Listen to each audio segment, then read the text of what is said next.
Hi guys, this is Julie, my tiny cooking channel. And so today I want to do my spicy orange chicken, spicy orange tofu, whichever you like to try. I learned this originally when I was eating vegan for about 4 months, plant-based, whatever you want to call it.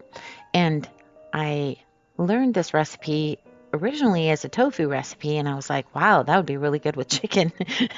So I actually do it both ways now, and I love it so much both ways. So we've got our tofu cubes, our chicken breast cubes that I pounded first with the hammer, broccoli, and all the other ingredients. You could pause there if you want.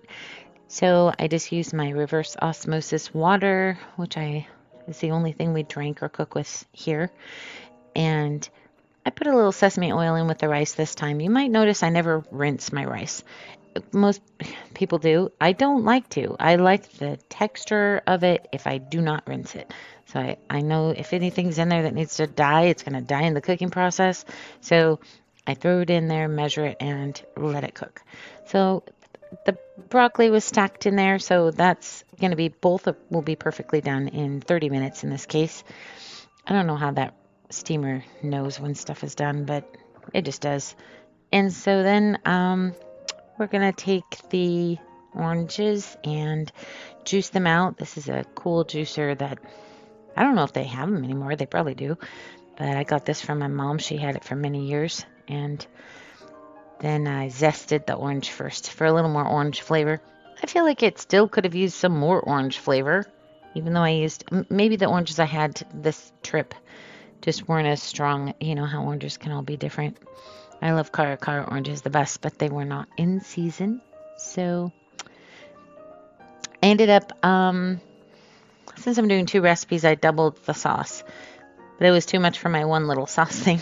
So I got a second container there. And so I'm just dividing it, half in one and half in the other, which was working pretty good until I went to do the sriracha. And then my brain got a little mixed up. And I doubled the sriracha. So it was really spicy batch, spicier than I've ever made before. Oops. But I still really liked it.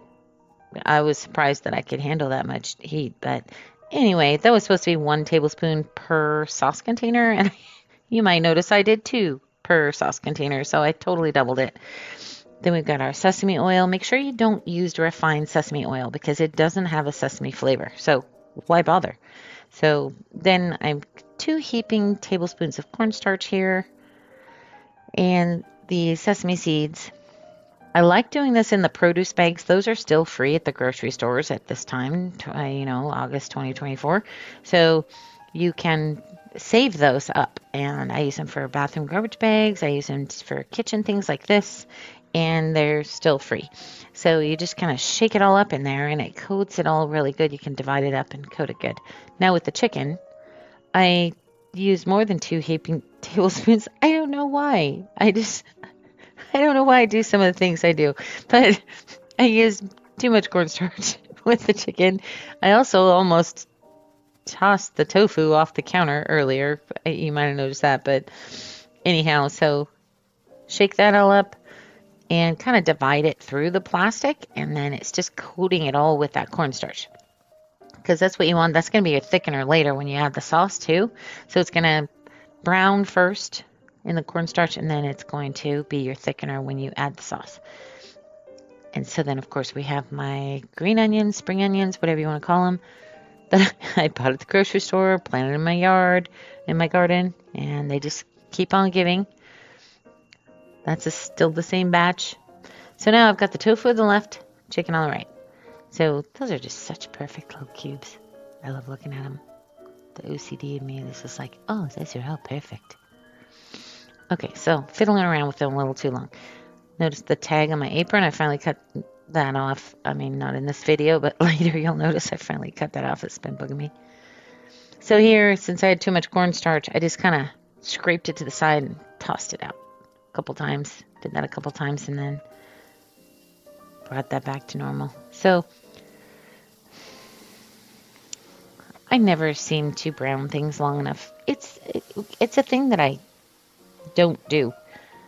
So I probably should have maybe had a higher heat or whatever. I should have made them toastier on the outside. They were still really good, but I always, these are the things that we critique about ourselves. It's like hash browns. I never get that crunchy outside on the hash browns because I just over stir them and I don't just let them do their thing and get crispy. So you just kind of mix it around there, thickened right up once the sauce hit the cornstarch.